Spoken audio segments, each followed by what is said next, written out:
గెలిచిన రోజున ఏం చెప్పాం? 164 సభ్యులు ఎమ్మెల్యేలుగా గెలిచి 21 మంది ఎంపీలుగా గెలిచి ఆంధ్రప్రదేశ్ బలం, ఆంధ్రప్రదేశ్ విజయం, కేంద్ర ప్రభుత్వానికి వెన్నుదన్నుగా నిలబడింది.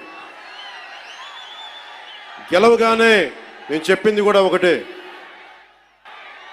ఏ పార్టీ కూడా మనం పగా ప్రతీకార రాజకీయాలు ఉండవు, ద్వేషించం, చాలా మర్యాదగా వినమ్రతతోటి ఉన్నాం. దశాబ్దం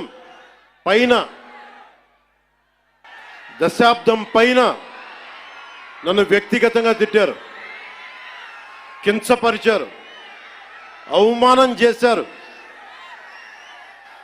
చాలా అవమానాలు పొందాం, పరాభావాలు చెందాం. ఏ రోజు పల్లెత్తు మాటల్లా స్థాయి పెరిగిపోయి ఏ 7 కొండల వాడైతే, ఏ కలియుగ దైవం ఆయనకి కూడా అపచారం జరిగితే మెత్తగా ఎందుకు ఊరుకుంటాం? మాట్లాడకుండా ఎందుకుంటాం?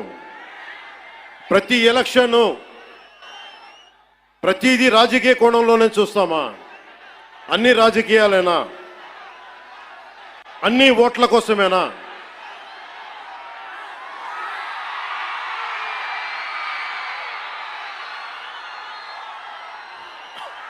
నా జీవితంలో ఇలాంటి రోజు రాకూడదని ప్రార్థన చేశాను. మనస్ఫూర్తిగా చెప్తున్నాను. నా తల్లి పాదాల సాక్షిగా, వెంకటేశ్వరుడి పాదాల సాక్షిగా ఏ రోజు కూడా ఇలా మాట్లాడాల్సిన రోజు అవసరం రాదు అనుకున్నా. కానీ వైసీపీ నాయకులు తెప్పించారు ఈ రోజున. ధర్మో రక్షతి రక్షితః. ధర్మాన్ని నువ్వు రక్షిస్తే ధర్మం నిన్ను రక్షిస్తుంది. దీనినే eminent jurist, legal luminary Nanibhai Palkhivala గారు చెప్పారు ఒక మాట.